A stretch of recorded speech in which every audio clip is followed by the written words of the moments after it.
오늘 말씀의 제목은요, 세상 소망, 하늘 소망. 오늘 말씀의 제목은 세상 소망, 하늘 소망이라는 주제를 가지고 우리 함께 말씀을 나누고자 합니다. 이제 오늘부터 제가 어떤 말씀을 전하면 좋을까 고민하고 또 기도했는데요. 누가복음에 나오는 이 비유의 말씀, 약 한 12가지 정도 되는 이 비유의 말씀을 가지고 오늘부터 우리가 누가복음에서 예수님께서 우리 이제 모든 사람들에게 얘기했던 그 말씀을 함께 나누려고 합니다.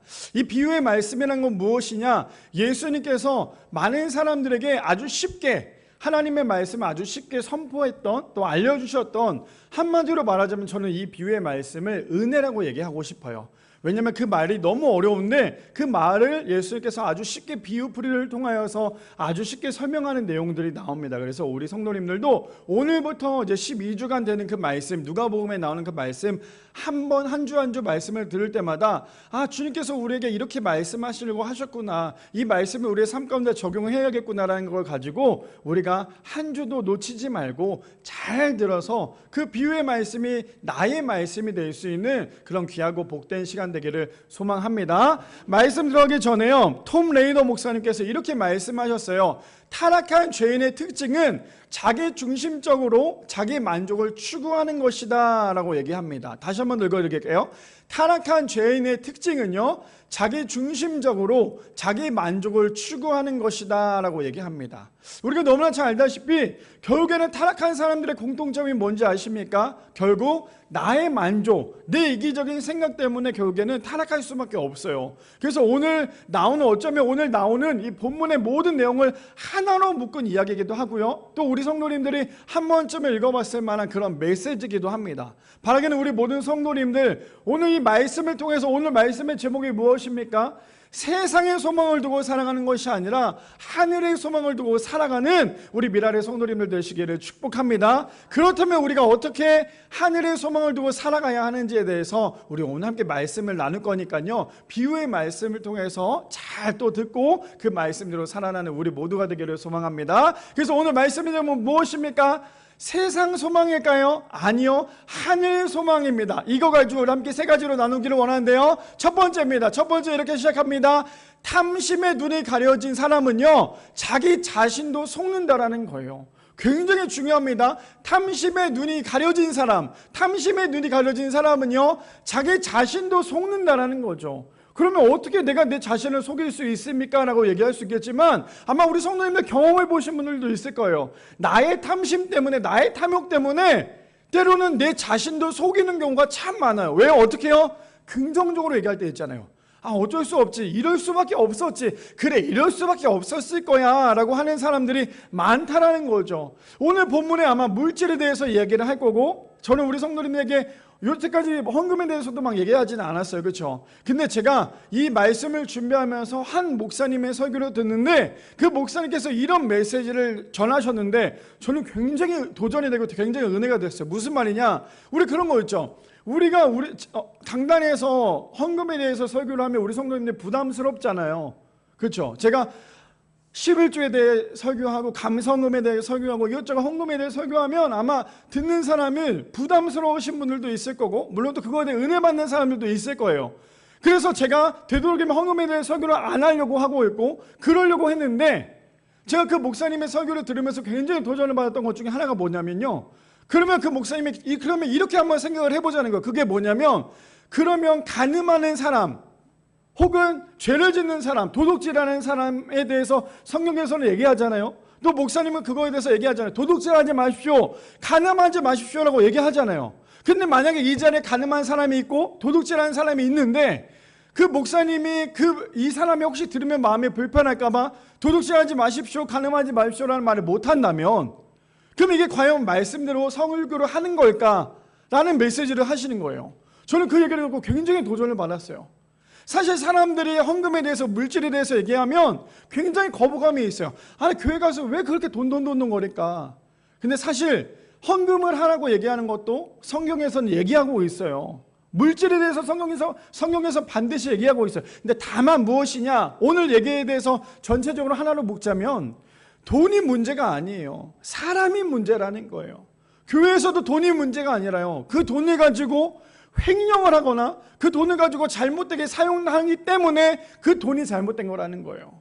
바라기는 우리 모든 성도님들, 오늘 메시지를 통해서 우리가 과연 세상의 소망을 두고 살아가야 하는지 아니면 하늘의 소망을 두고 살아가야 하는지에 대해서 올바르게 구별하고 또 그대로 살아갈 수 있는 우리 모두가 되기를 소망합니다. 자, 그렇다면 오늘 본문을 좀 살펴볼까요?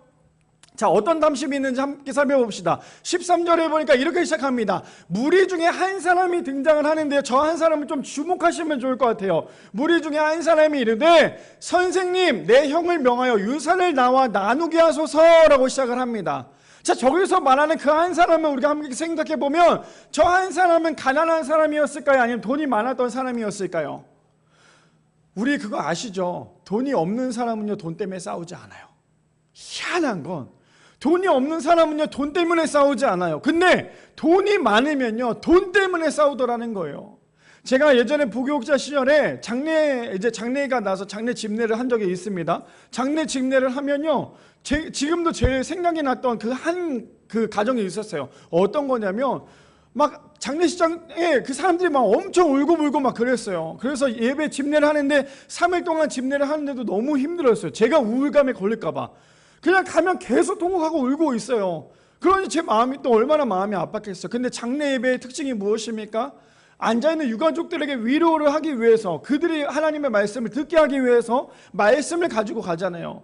그러니 그들을 얼마나 위로해주고 싶어서 말씀을 갖고 갔겠어요. 첫날에도 엄청 울었어요. 두 번째 날도 저도 설교하면서 울었어요. 마지막 날 발인 예배 때까지 설교하면서 너무나 마음이 아팠어요. 근데 놀라운 건 뭔지 아십니까? 발인 예배가 끝나자마자 다 끝나고요, 식당에 앉아서 목사님 식사하고 가세요라고 해서, 그 대전이었어요. 대전에 앉아서 이제 식사를 하고 있었어요. 식사를 하고 있는데 너무 큰 소리가 막 들리는 거예요. 막 욕을 하면서 막 싸우는 거예요. 그래서 무슨 소리일까, 지금 장례도 다 끝났는데 무슨 소리일까 라고 생각을 했겠죠. 그래서 밥을 먹다가 그곳을 봤는데 내가 좀 전에 집례했던 그 장례, 그 예배, 그 팀들, 그 가족들이죠. 그 유가족들이 서로 막 싸우고 있는 거예요. 그래서 왜 싸우고 있을까? 그래서 지금 나랑 식사하고 있는 그 집사님에게 물어봤어요. 집사님, 도대체 가족들 왜 싸우고 있는 거죠? 장례가 다 끝났는데? 그랬더니 뭐라고 얘기했냐면, 부모님이 남겨놓으신 그 유산 때문에, 그 땅 때문에 지금 형제들끼리 싸우고 있는 거예요. 분명히 장례 일정 3일 동안은 형제들끼리 막 부둥켜 안고 계속 눈물 흘려가면서 어떡하냐고, 우리 엄마, 우리 부모님 어떡하냐고 막 이렇게 울던 그런 분들이 장례가 끝나자마자 가족들이 막 싸우고 있는 거예요. 막 욕하면서 막 싸우고 있는데, 그것에 대해서 제가 물어보니까 싸운 이유는 딱 하나더라는 거예요. 땅 때문에, 유산 때문에. 근데 오늘 본문에 나온 이 사람 한 사람, 그 한 사람을 다시 한번 더 소개해 볼게요. 13절 다시 한번 보여주세요.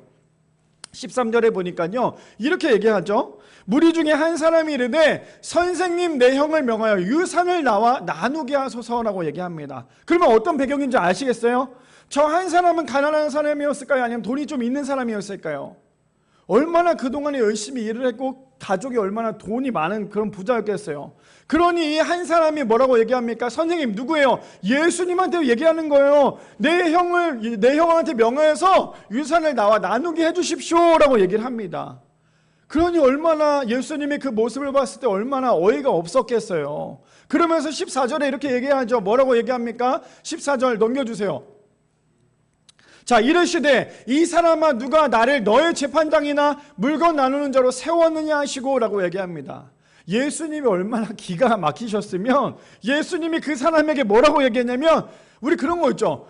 너무 어이없는 말을 했을 때 그 사람에게 뭐라 그래요? 야, 이 사람아, 야, 이 사람아 이렇게 얘기하잖아요. 그렇죠? 어쩌면 이런 강조를 하지 않았을까요? 예수님이 지금 그 사람이 예수님한테 뭐라 그래요? 저기 선생님, 지금 내 형이랑 나랑 유산을 좀 나눌 수 있도록 좀 얘기 좀 해주십시오라고 얘기하니까 지금 예수님 뭐라 그래? 야, 이 사람아, 뭐라고 얘기합니까? 누가 너를 나의 재판장이나 물건 나누는 자로 세웠느냐? 지금 예수님은 그 물질에 대해서 얘기하고 있는 이 사람 때문에 너무 어이가 없는 거예요. 너무 어이가 없고 너무나 마음이 아프니까요. 이 사람아 하면서 얘기를 합니다. 그리고는 뭐라고 얘기합니까? 15절에 이렇게 얘기하죠. 그들에게 이르시되 삼가 모든 탐심을 물리치라. 저기서 말하는 탐심을 물리치라는 건 무엇입니까? 왜 예수님이 직접적으로 물질에 대해서 얘기하지 않고 탐심이라고 얘기했을까요? 그 사람은요 이미 마음속에 그 탐심이 가득 찼어요. 탐심이 가득 찬 사람은요 자기 자신도 속아요. 어떻게 해요? 나는 긍정적인 사람이야. 생각해보면서 그 유산이 아버지가 그 유산을 그 아들에게 줄지 안 줄지는 아무도 모르잖아요. 근데 그 아들은 어떻게 생각합니까? 줄 거라고 반드시 생각을 했겠죠. 아니요, 이미 내 거라고 생각을 했어요. 그러니까 예수님께서 뭐라고 말씀하십니까? 이 사람아 모든 탐심을 물리쳐라. 사람의 생명이 그 소유와 넉넉한 데 있지 아니하시고. 지금 예수님께서 가르치고자 하셨던 건 무엇입니까? 물질이 다가 아니라 너가 정말 원해야 될 것도 너가 정말 구해야 될 것은 생명이야. 지금 그 사람이 원했던 건 뭐냐면 다른 게 다 중요한 게 아니라 물질이었어요. 돈이었어요. 돈이 이 세상 가운데 전부라고 생각을 했어요. 그러니까 그 돈 때문에 예수님께 얘기하는 거잖아요. 그런 예수님 뭐라고 말씀하십니까? 그 사람의 마음을 아셨어요. 이미 아시고 말씀하시는 거예요. 탐심에 대해서 네가 너무 집착하지 마. 물질에 대해서 집착하지 말라고 얘기하는 게 지금 예수님이시라는 거예요. 근데 우리가 이 본문에 대해서 너무나 비슷한 얘기가 또 나오죠. 어디서 나옵니까? 탕자의 비유에 나옵니다. 자, 볼까요? 말씀을 볼까요? 누가복음 15장에 보니까 이렇게 얘기합니다. 그 둘째가 아버지에게 말하되 아버지여 재산 중에서 내게 돌아올 분깃을 내게 주소서 하는지라. 아버지가 그 살림을 각각 나누어 주었더니, 아까 그 사람과 이 둘째 아들의 차이 공통점이 뭔지 아십니까? 돈이 전부였어요. 돈이 전부니까요, 탐심이 전부이니까요, 결국 내 자신도 속을 수밖에 없어요. 우리 그런 거 있죠. 물질 하나면 다잖아. 물질이면 모든 게 다 되는 거 아니야? 그러니까 지금도 어떻게 합니까? 우리 그렇잖아요. 청년들에게 물어봐요. 너 어느 회사 들어가고 싶어? 그럼 제일 1순위가 뭔지 아세요? 나의 비전과 나의 꿈을 이룰 수 있는 그런 회사가 아니에요. 돈 제일 많이 주는데요. 사실 그게 현실이거든요.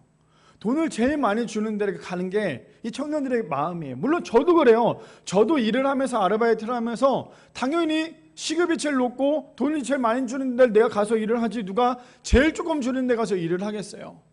근데 사람은 자신의 비전과 꿈보다요 지금 내 앞에 놓여져 있는 그 물질이 최고라고 생각을 해요. 그러니 어떻습니까? 그 한 사람과 지금 나오는 이 둘째 아들은요, 자신은 지금 내 앞에 놓여져 있는 물질이 자신은 최고라고 생각을 한 거예요.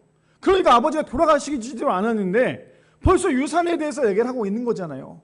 그러면서 뭐라고 얘기합니까? 각각 나눠 주었더니라고 얘기하면서요, 13절에 보니까 그 며칠이 안 되어 둘째 아들이 재물을 다 모아가지고 먼 날에 가서 거기서 홍랑망탕하여 그 재산을 낭비하더니 마지막 14절이요 어떻게 됩니까? 결론은 다 없앤 후에 그 나라에 크게 흉년이 되어 그가 비로소 궁핍한지라. 돈이 중심이 되는 사람, 돈이 전부가 되는 사람은요, 돈 때문에 죽고 돈 때문에 살아요. 그런데 내가 돈이 많으면 모든 게 다 해결될 거라고 생각하게 되겠죠? 물론 저도 그래요. 돈이 많으면 얼마나 좋겠어요. 제가 우리 아내한테 그런 얘기 했어요. 차를 타고 지나가는데 너무너무 이쁜 교회가 있었어요. 근데 저는 좀 그릇이 작았나 봐요.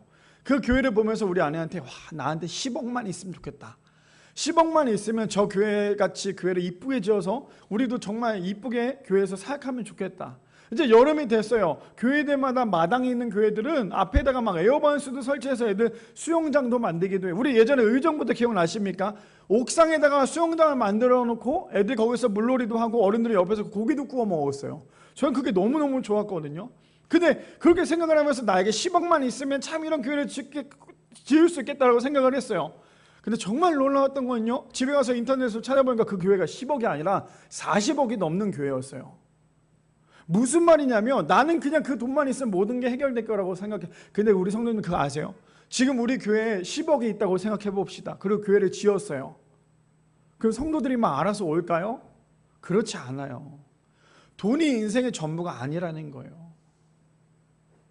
TV에 봐서도, 연예인들을 봐서도요, 저는 그 나 혼자 산다라는 프로그램을 참 자주 보긴 하는데 그 프로그램 보면 연예인들이 돈이 참 많잖아요. 그러니까 집도 막 엄청 넓은 데서 살아요. 근데 엄청 넓은 데서 사는데 그들의 공통점이 뭔지 아세요? 그 넓은 집에서 딱 혼자만 있는 거예요. 그러니까 자신도 집도 좋고 돈도 많으니까 하고 싶은 건 다 할 수 있지만 공허함은 끊임없어요. 외로움은 끊임없다라는 거예요. 근데 사람의 인생의 전부가 절대 돈이 아니라는 거. 그렇다면 돈이 그 사람을 망가뜨릴까요? 아니에요. 돈은 죄가 없어요. 돈은 죄가 없어요. 조금 이따 제가 말씀에 인용하겠지만 절대 돈은 죄가 없습니다. 그럼 누가 죄가 있을까요? 그 돈을 다루는 사람이 잘못된 거예요. 하나님께서 돈도 주셨어요. 물질도 주신 분이 하나님이세요. 그래서 우리가 기도해야 될 건 무엇입니까? 하나님, 우리에게 물질이 필요합니다. 물질을 주십시오. 기도해야 돼요. 근데 다만 여기서 붙어야 될 건 무엇입니까? 물질 좀 주십시오라고 기도하기보다는요, 물질 좀 주십시오. 제가 그 물질을 가지고 무엇을 하겠습니다. 라는 내용이 있어야 되는 거예요. 무조건 사람이 돈이 많다고 해서 잘 사는 게 아니라 그 돈을 가지고 어떻게 사용하느냐가 더 중요한 거예요. 자, 계속 봅시다. 그래서 얼마나 기가 막힌 일이 있었냐면요, 누가복음 16장 13절 14절에 보면 아마 우리 성도님들 13절 말씀은 정말 많이 들어봤을 거예요. 근데 14절 말씀 기가 막힌 반전이 있는데 볼까요? 집 하인이 두 주인을 섬길 수 없나니 혹 이를 미워하고 저를 사랑하거나 혹 이를 중히 여기고 저를 경히 여길 것임이니라. 너희는 하나님과 재물을 겸하여 섬길 수 없느니라. 우리 너무나 잘 알고 있죠. 하나님과 뭐예요? 재물이에요. 하나님과 물질을 절대로 겸하여 섬길 수 없어요. 그런데 반전이 일어납니다. 어떤 반전이요? 14절에 보니까요, 이렇게 시작합니다. 바리새인들은 뭘 좋아한대요? 돈을 좋아하는 자들이라 이 모든 것을 듣고 비웃거늘.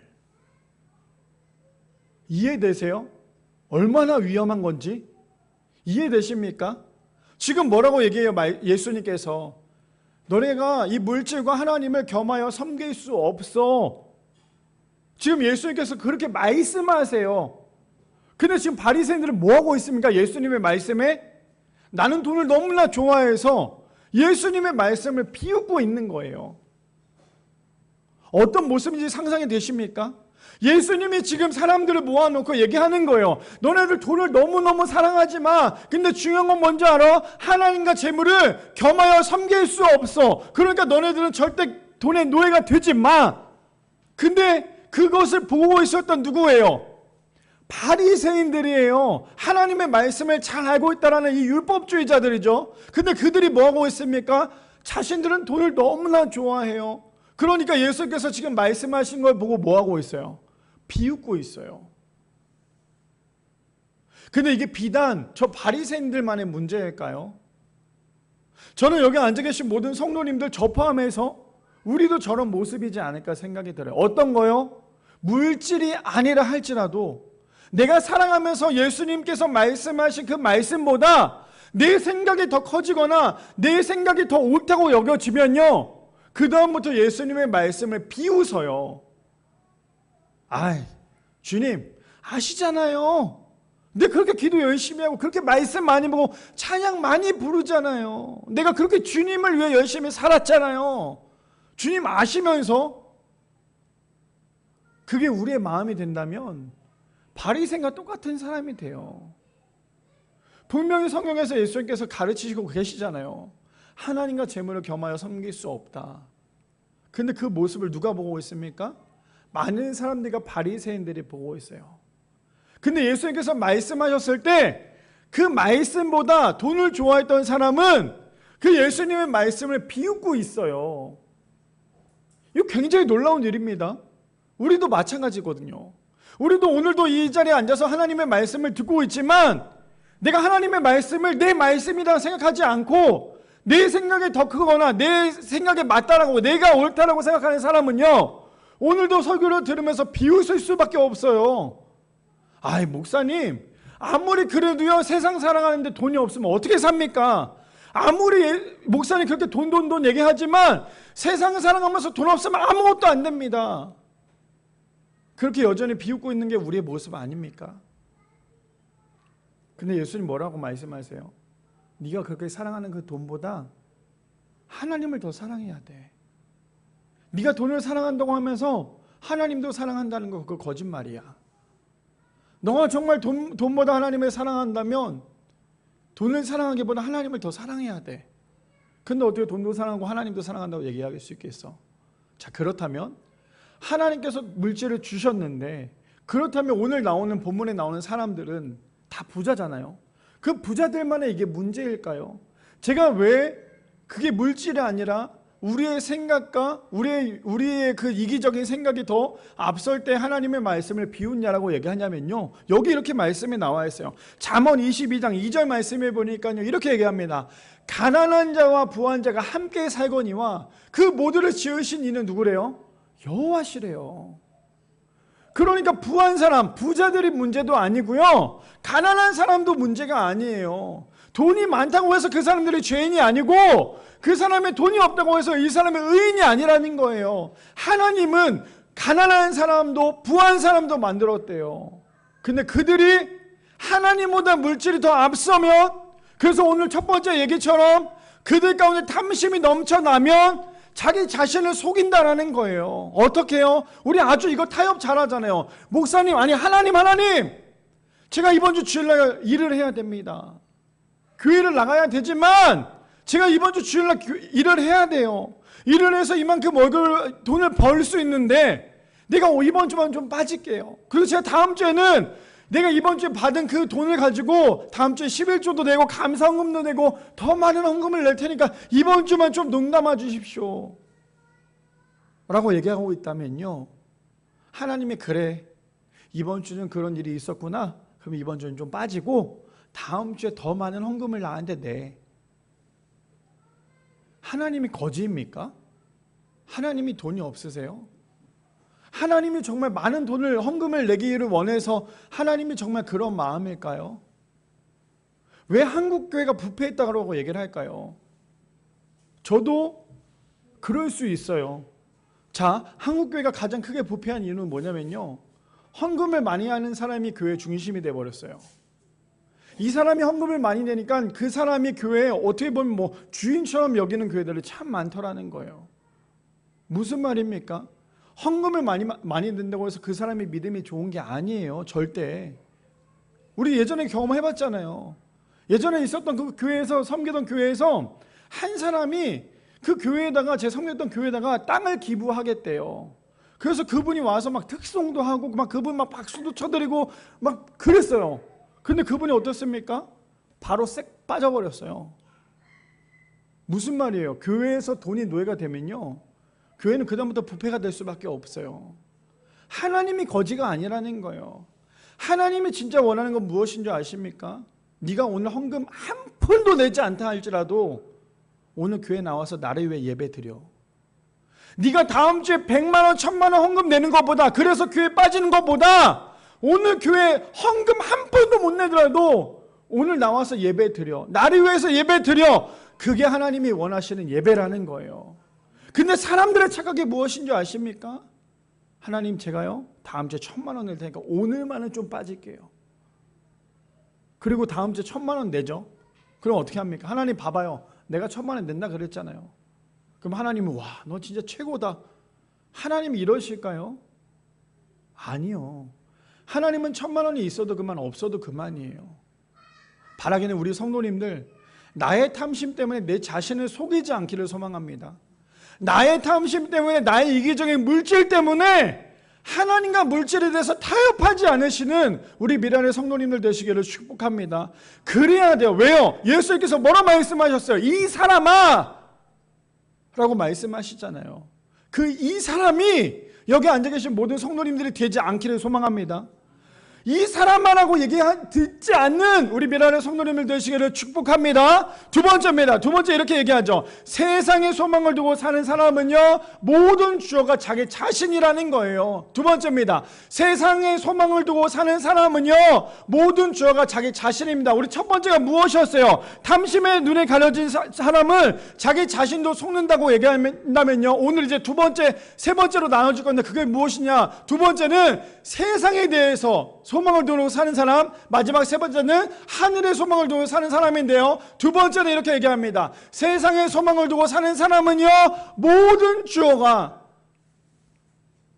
모든 중심이 자기 자신이라는 거예요. 자, 본문 봅시다. 누가복음 12장 16절에서 20절 말씀해 보니까 이렇게 시작하죠. 또 비유로 그들에게 말하여 이르시되, 누가요? 예수님께서 비유로 말씀하십니다. 한 부자에 대해서 비유로 말씀하시는데 이렇게 말씀하세요. 그 밭의 소출이 풍성함에, 17절이요, 심중에 생각하여 이르되 내가 곡식을 쌓아둘 곳이 없으니 어찌할까 하고 18절이요.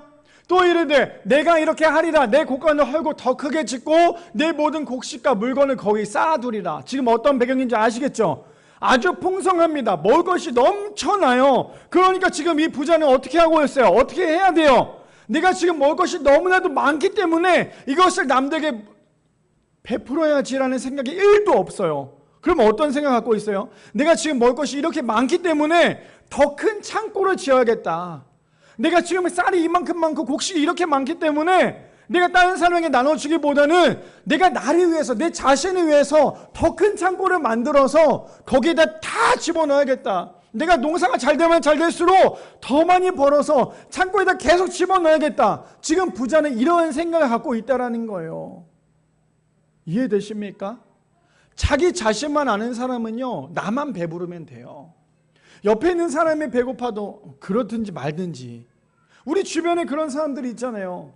너무너무나 힘이 들고 물질 때문에 너무나 힘이 드는 사람이 있는데도 불구하고 나만 배부르면 된다는 생각을 가진 사람도 얼마나 많습니까? TV에 보면요, 사건만 봐도요, 그런 사람들 너무 많아요. 그런 사람 중에 대표적으로 어떤 사람이 있습니까? 사자 쓰는 사람들이 있잖아요. 사기꾼. 자기는 이만큼 횡령하고 이만큼 돈을 갖고 있으면 나머지 사람들 굶어 죽든지 말든지 상관 안 해요. 그게 사기꾼이잖아요. 자기만 배부르면 되기 때문에. 자, 그런데요, 이어서 어떤 일이 벌어지냐 함께 살펴봅시다. 19절에 또 내가 내 영혼에게 이르되 영혼아 여러 해 쓸 물건을 많이 쌓아두렸으니 평안히 쉬고 먹고 마시고 즐거워하자 하리라 하되. 누가 누구에게요? 부자가 부자에게요. 자기가 자기 자신에게 얘기하고 있습니다. 그러자 20절에요 이렇게 얘기합니다. 하나님이 이르시되 어리석은 자여 오늘 밤에 내 영혼을 도로 찾으리니 그러면 내 준비한 것이 누구의 것이 되겠느냐 하셨으니. 자기 자신만 아는 사람, 세상 가운데 소망을 두고 사는 사람, 세상만 바라보고 사는 사람의 특징이 무엇인 줄 아십니까? 하나님은 보이지 않아요. 나만 잘 먹고 잘 살면 돼요. 그게 세상에 소망을 두고 사는 사람이거든요. 그 사람의 특징들은요, 남들은 아니요, 하나님이 보이지 않아요. 그런 거 있죠. 그래, 내가 뭐 100살까지 살든 80살까지 살든 나만 좀 편하게 살다가 죽으면 되지. 죽고 난 다음에 뭐 끝나는 거 그냥 대충 그냥 나를 위해서 열심히 살다가 죽고 그냥 끝나면 되지. 이런 사람들 얼마나 많이 있습니까? 그 사람들의 특징이 무엇인 줄 아세요? 하늘의 소망은 하나도 없고요, 오로지 세상 가운데 소망만 두고 살아가는 사람이에요. 그래서 우리가 주의할 점이 무엇인 줄 아십니까? 내가 내 자녀들에게 믿음의 유산을 물려주지 않고 물질의 유산만 물려주려고 하는 사람은요, 결국 그 가정이 무너질 수밖에 없어요. 우리 부모님이 예를 들어서 1,000만 원이 있는데 1,000만 원을 물려주신대요. 저는 이제 누나 둘이 있거든요. 그럼 3명이에요. 3명에서 우리 부모님이 1,000만 원을 물려줬는데 3명에서 그 돈을 어떻게 나누겠어요? 첫째는 제일 나이가 많으니까 4,000만 원. 둘째는 그래도 좀 나이가 있으니까 한 3,500만 원. 막내는 제일 막내니까 2,500만 원 해서 이렇게 나눠줄까요? 희한한 건 뭔지 아세요? 돈이 있으면 그렇게 골고루 나누는 가정 한 번도 못 봤어요. 그냥 무조건 다 자기가 가지려고 하지 10원 한 장도 주지 않으려고 해요. 우리 그런 거 있죠. 10억 중에 1억 주는 게 뭐 그렇게 큰 돈이겠어요. 근데 탐심이 가득하고 세상 가운데 나는 돈문의 노예가 된 사람은요, 자기 자신만 아는 사람은 10억 중에 1억만 줘도 사실 10억 중에 1억 중에 9억이나 남잖아요. 근데 9억에 만족하지 않아요. 그냥 10억을 내가 다 가져야 돼요. 그게 자기 자신의 이기적인 사람이라는 거예요. 하늘의 소망을 두고 살아가는 사람이 아니라 돈의 노예가 되는 사람이 그런 사람이 될 수밖에 없어요. 지금 부자가 어떻게 합니까? 내가 이만큼 많이 있는데 그걸 좀 사람들에게 나눠줄 수도 있는 건데, 지금 이거는 비유예요. 예수님께서 아까 그 한 사람 있죠. 한 사람. 내 형과 유산을 나눠달라고 좀 했던 그 한 사람에게 예수님께서 아주 이해하기 편하게 얘기해 주는 거예요. 자, 들어봐. 부자가 있는데 아주 많이 모아놨어. 근데 그 부자가 동생과 같이 나누거나 사람들에게 나눠준 게 아니라 많이 모으면 많이 모을수록 뭐해? 자꾸만 창고를 많이 늘려서 자기만 배부르게 하는 거야. 그러면서 지금 예수님께서 말씀하세요. 그러면서 예수님께서 팩트를 얘기하는데 뭐라고 말씀하십니까? 근데 있잖아, 그렇게 많이 돈에 대해서, 물질에 대해서 창고에 많이 모아놨는데, 그래서 얼마나 좋아. 아, 너무 좋다. 쉬자. 이제 내가 이만큼 모았으니까 즐기자라고 했던 그 사람이 오늘 밤에 하나님께서 그 사람의 영혼을 데리고 간다고 한다면 그 사람의 마음은, 그 사람의 인생은 뭐가 되겠어? 지금 예수님께서 그걸 알려주시기 위해서 말씀하시는 거예요. 이해되십니까? 우리가 죽어라 돈을 벌죠. 아니요. 성도님들 죽어라 돈 버십시오. 죽어라 돈 벌어야 돼요. 우리는 죽어라 돈을 벌어야 잘 살 수 있잖아요. 다만 죽어라 돈을 벌었으면요, 그 돈을 가지고 제발 나쁜 짓 하지 마세요. 도박해서 돈을 불리려고 하지 마세요. 복권 같은 것도 하지 마시고, 성경에서 뭐라고 말씀하십니까? 저는 그래서 제가 이렇게 얘기하면 아마 제 유튜브를 보는 사람들 중에서 저 목사님 왜 저런 소리 할 수도 있냐라고 얘기하겠지만, 제가 복권, 로또 이런 걸 싫어하는 이유가 뭐냐면 성경적이지 않아요. 처음에 아담과 하와가 있을 때 죄를 짓고 난 다음에 하나님께서 뭐라고 말씀하세요? 너네가 살기 위해서 땀도 흘려야 돼. 너네들은 정말 정직한 돈이 뭔지 아십니까? 피땀 흘려서 열심히 벌어낸 그 돈이 정직한 돈인 거예요.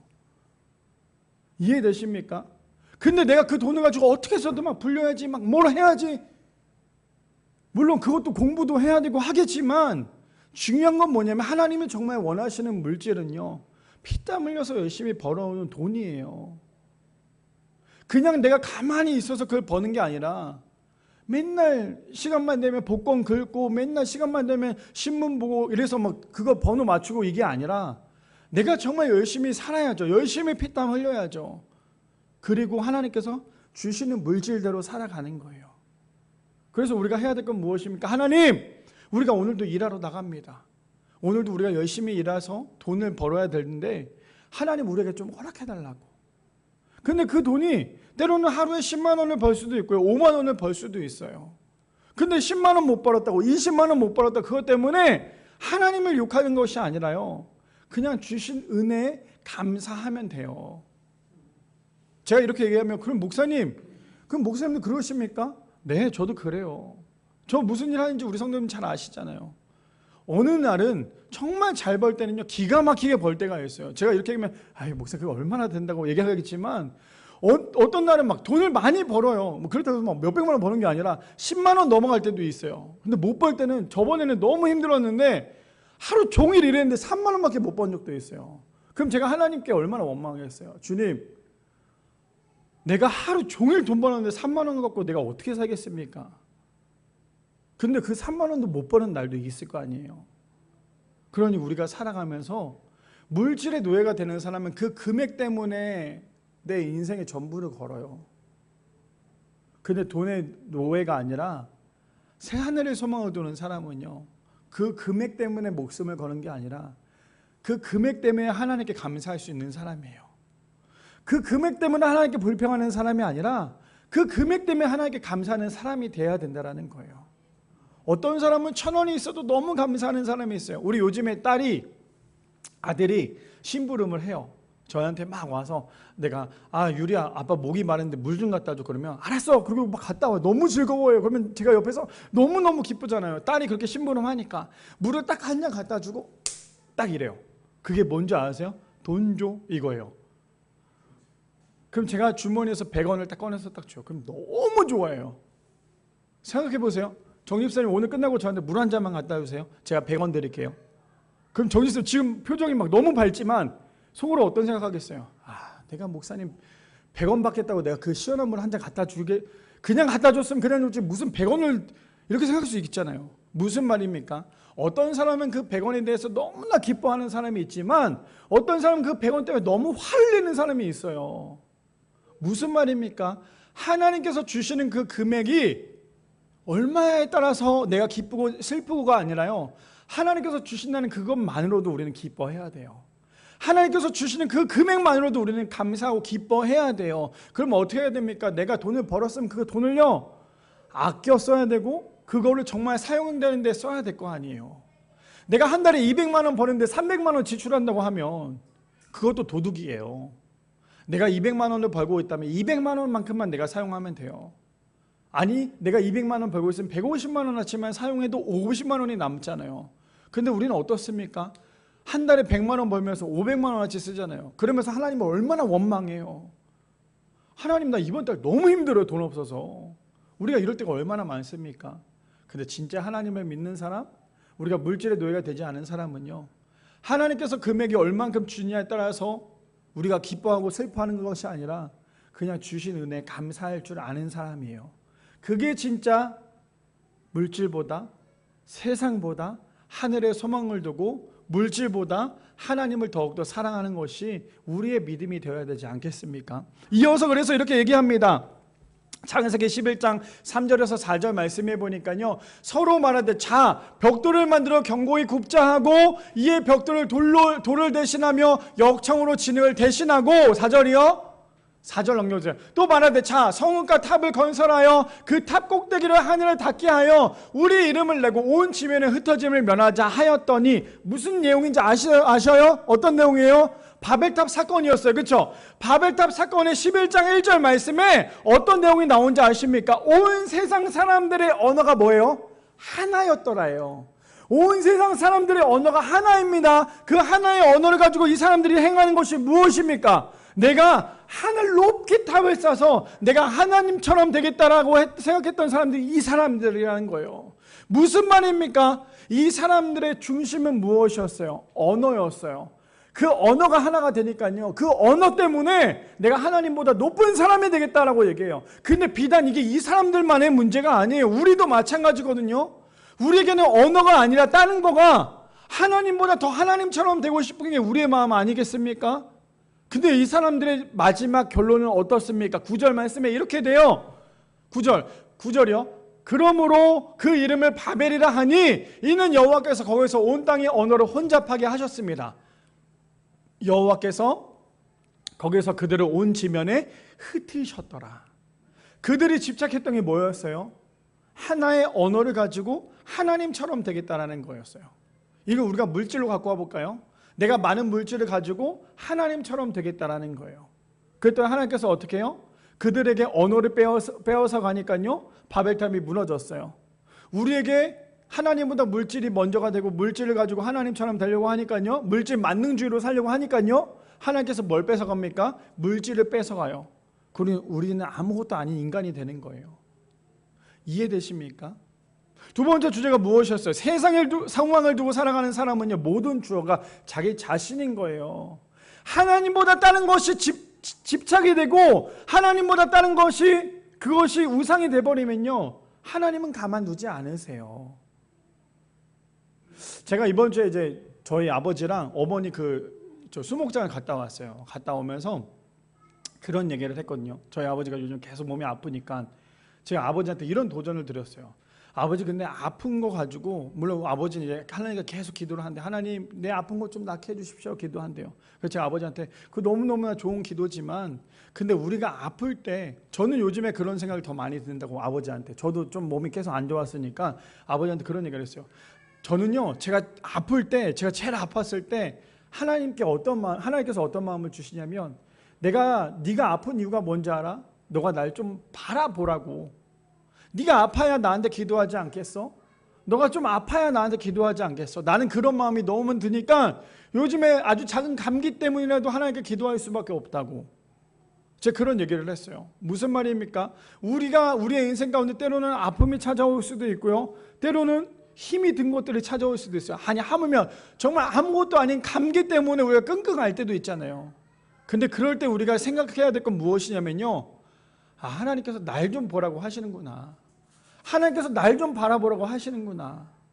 이번 주에 제가 예전에 갔던 대전의 한 집사님 가정에 너무나 안타까운 소식이 하나 들려왔어요. 이제 남편분이 머리가 너무 아프시다고 하셔서 그 남편분이 이제 병원에 MRI를 병원에서 찍으라고 말씀하셔서 병원에 가는 길에 제가 전화를 드렸어요. 집사님 너무 걱정하지 마시라고, 아무 일도 없을 거라고, 가셔서 그냥 MRI 잘 찍고 오시라고.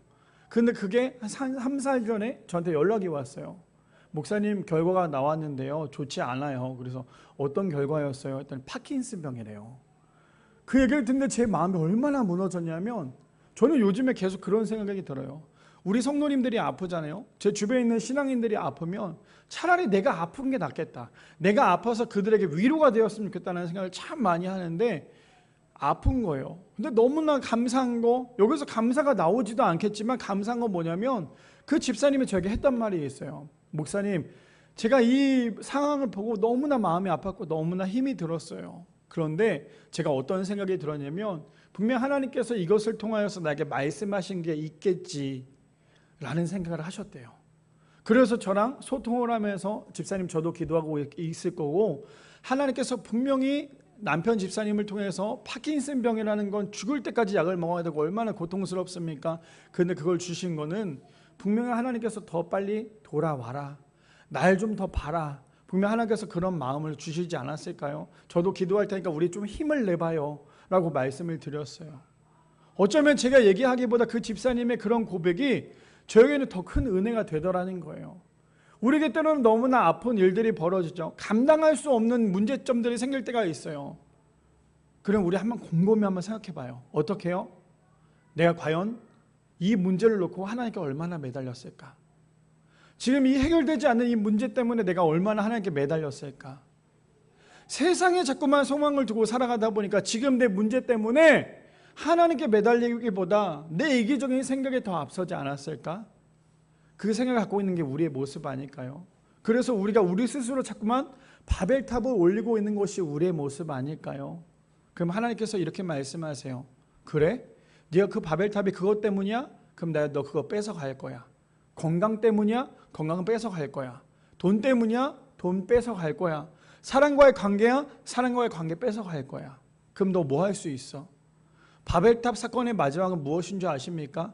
그들이 언어가 되었을 때 바벨탑을 지었던 사람들이 하나님께서 딱 하나 하셨어요. 그들의 언어를 뺏어가자마자 그들이 했던 행동은요, 모두 다 흩어져 버렸어요. 더 이상 바벨탑을 지을 수 없는 사람들이 되었어요. 하나님이 우리를 건드시면요, 하나님이 우리가 가장 집착하는 부분을 건드시면 우리 아무것도 아닌 거예요. 아무것도 아닌 게 우리가 되는 거예요. 반대로 우리가 그 아무것도 아닌 사람이기 때문에 하나님께 매달릴 수밖에 없는 게 우리가 돼야 된다는 거예요. 그래서 마태복음 25장 24절에서 25절에 이렇게 됩니다. 한 달란트 받았던 자는 와서 이르되 주인이여 당신은 굳은 사람이라 심지도 않은 데서 거두고 해치지 않은 데서 모으는 줄을 내가 알았으므로 25절 마지막 절이요. 두려워하여 나가서 당신의 달란트를 땅에 감추어 두었나이다. 보소서 당신의 것을 가지셨나이다. 세상 가운데 소망을 두고 살아가는 사람의 특징, 자기 자신만 알아요. 모든 것을요, 나의 탓이 아니라 남 탓을 하는 사람들이에요. 저도 제 탓보다 저희 아내 탓을 참 많이 합니다. 근데 내 탓보다 남의 탓을 많이 하는 사람의 특징은 무엇인지 아세요? 자기가 얼마나 교만한지, 자기가 얼마나 죄인인지를 몰라요. 여기서 말하는 그 달란트 비유 아시죠? 그 사람의 잘못은 무엇이었어요? 얼마나 게을렀습니까? 그가 했던 것은 무엇이었어요? 그거 가지고 부풀리기보다는 그거 가지고 그 주인을 탓하기에 바빴다라는 거예요. 근데 저 모습이 비단 우리의 모습과 똑같아요. 어떤 모습이요? 하나님께서 이렇게 하셨잖아요. 하나님께서 이렇게 하셨잖아요. 그러니 제가 드릴 수 있는 게 이거밖에 없는 거 아닙니까? 하나님, 지금 내 상황이 이렇게 어려운 거 하나님이 만드셨잖아요. 언제까지 내가 기도해야 됩니까? 내가 언제까지 하나님께 매달려야 합니까? 언제까지 하나님께서 이걸 해결해 주시겠습니까? 지금 우리가 하나님을 원망하는 게 우리의 모습 아닙니까? 지금 이 달란트를 가진 사람이, 하나님께서 주셨던 땅에 묻었던 달란트를 가졌던 사람이 행했던 행동이 지금 이런 모습이라는 거예요. 바라기는 미랄의 성도님들, 세상의 소망을 두고 살아가는 사람은요, 결국 자기 만족 때문에, 자기 이기적인 만족 때문에 세상밖에 바라볼 줄 모르는 거예요. 시야가 좁아질 수밖에 없는 거예요. 우리 모든 성도님들은 세상 바라보는 것이 아니라, 세상의 소망을 두느라고 물질의 노예가 되는 것이 아니라 하늘의 소망을 두고 살아가는 우리 모두가 되기를 소망합니다. 마지막 세 번째입니다. 그래서요, 잠시 잠깐의 세상이 아닌 영원한 하늘의 소망을 두고 살아가야 한다는 거예요. 마지막 세 번째입니다. 잠시 잠깐의 세상이 아니라 영원한 하늘의 소망을 두고 살아가야 합니다. 본문 마지막 절입니다. 이렇게 시작하죠. 자기를 위하여 재물을 쌓아두고 하나님에 대하여 부요하지 못한 자가 이와 같으니라. 마지막 결론이에요. 자기를 위하여 재물을 쌓아두고 하나님께 대하여 부요하지 못한 자가 어떤 사람이래요? 바로 그 부자의 비유에서 나오는 그 사람이 될 수밖에 없다고 얘기하는 거예요. 그렇다면 우리는 어떠한 인생을 사시겠습니까? 잠깐의 이 세상 가운데 집착하고 쾌락 때문에 사랑하고 물질 때문에 사랑하고 이 땅 가운데 사시겠습니까? 아니면 영원한 천국인 하늘의 소망을 두고 우리가 살아가시겠습니까? 제일 미련한 사람이 어떤 사람인 줄 아세요? 내가 이 세상의 마지막이라고 생각하는 사람이에요. 절대 마지막 죽고 난 다음에 사후세계가 없다라고 얘기하는 사람이 가장 안타까운 사람이에요. 그게 오늘 마지막 본문의 핵심이기도 하고요, 마지막에 나오는 구절이기도 합니다. 자, 볼까요? 마태복음 25장 20절에서 21절에 보니까 이렇게 합니다. 5달란트 받았던 자는 5달란트를 더 가지고 와서 이르되 주인이여 내게 5달란트를 주셨는데 보소서 내가 또 5달란트를 남겼나이다. 21절이요.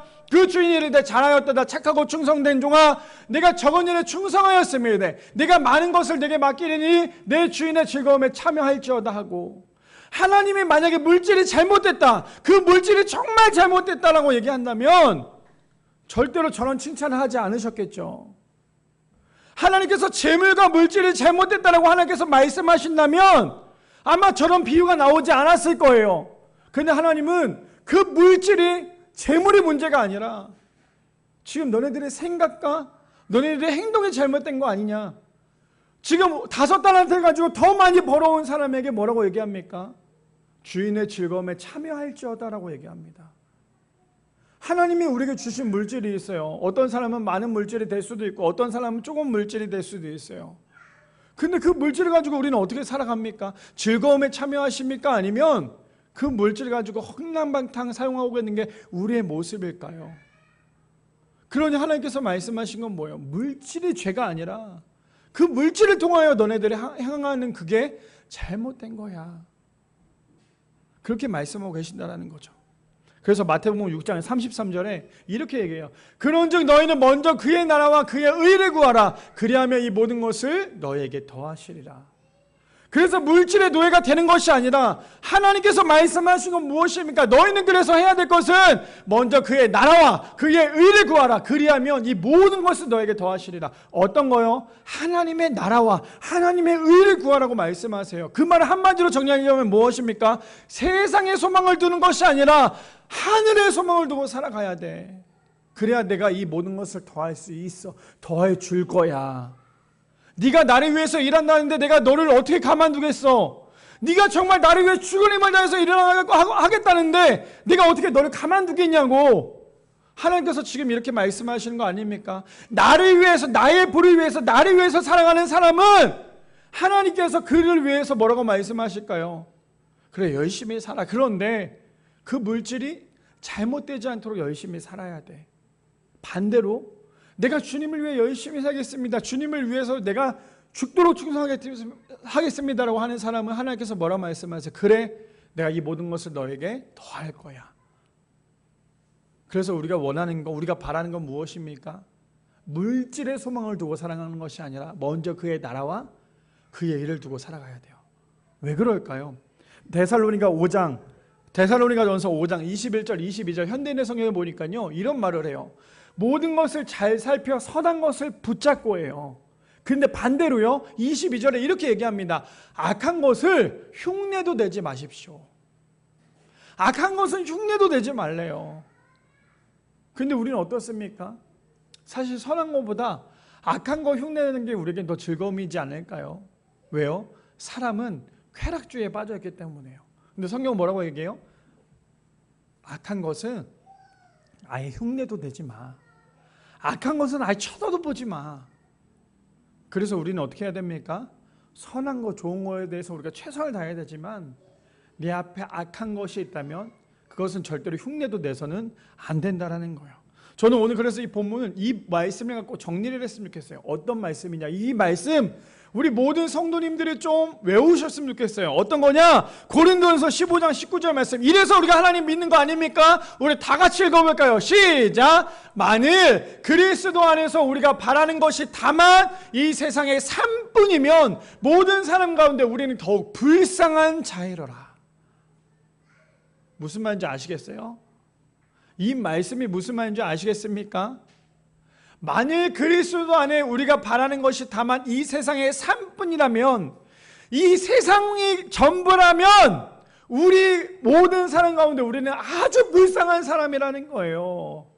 쉽게 말하면 이거죠. 지금 우리가 이 자리에 나와서 예배 드리고 있고 신앙생활하고 있죠. 근데 우리가 죽어서 아무것도 없다, 사후세계 아무것도 없다면 지금 이 자리에 앉아 예배 드리고 있는 모든 성도님들은 너무나 불쌍한 인생이라는 거예요. 근데 뭐라고 얘기합니까? 성경에는 이 세상이 전부가 아니라 하늘의 소망이 있다라고 얘기해요. 하늘의 소망이 있다라고 얘기합니다. 그러니 우리가, 저는 그래서 이 말씀을 이번 주 동안에 읽으면서 얼마나 위로가 됐는지 몰라요. 우리 그런 거였죠. 믿지 않은 사람들 하는 말 뭐예요? 야, 네가 아무리 그래봤자 했잖아. 죽고 나면 다 끝이야. 죽고 나면 다 끝이야 라고 얘기하지만 우리는 어떤 소망을 붙잡고 삽니까? 하늘 소망이에요. 그 하늘 소망이 뭔데요? 죽고 난 다음에 이 세상의 끝이 아니라 죽고 난 다음부터 우리의 인생은 진짜 살아갈 수 있는 거예요. 하나님의 영광 가운데, 하나님의 계신 그곳에 우리가 가기 위해서 오늘도 열심히 신앙생활하고 있는 거 아닙니까? 오늘 말씀의 제목이 무엇입니까? 세상 소망, 하늘 소망. 그 다음에 여기 앉아 계신 모든 성도님들, 세상의 소망을 두고 사느라 물질의 노예가 되어 살아가시겠습니까? 아니면 하늘의 소망을 두고 사느라 하나님께서 말씀하신 그대로 살아가시겠습니까? 오늘 말씀을 정리하자면 이거예요. 하나님께서 나에게 얼마만큼 물질을 주느냐에 따라서 우리가 기뻐하고 슬퍼하는 것이 아니라 그냥 그 물질을 주시는 것만으로도 우리가 기뻐하고 감사하고 그것이 은혜라고 누릴 수 있는 것이 우리의 인생이 되어야 된다는 거예요. 근데 그 한 사람, 오늘 본문에 나왔던 그 13절에 나왔던 그 한 사람은요, 그 은혜를 몰랐어요. 경험하지 못했어요. 그는 오로지 자기 중심적으로 살아갔던 사람이었어요. 자기의 탐심 때문에 살아갔던 사람이었어요. 그렇더니 물질이 세상 가운데 전부라고 생각을 했죠. 결국에 그 물질로 인하여 예수님께서 뭐라고 말씀하십니까? 이 사람아 라고 말씀하세요. 여기 앉아 계신 모든 성도님들, 예수님께서 이 사람아가 아니라 그 소리를 듣고 살아가는 것이 아니라 너는 정말 나의 사랑하는 자녀구나, 너는 정말 물질보다 나를 더 사랑했구나, 내가 주는 그 물질로 인하여서 네가 슬퍼하거나 괴로워하거나 나를 원망하는 것이 아니라 기뻐하고 그것에 대해 감사했구나 라는 것에 대해서 우리가 경험하고 그대로 살아갈 수 있는 우리 미랄의 성도님들 되시기를 축복합니다.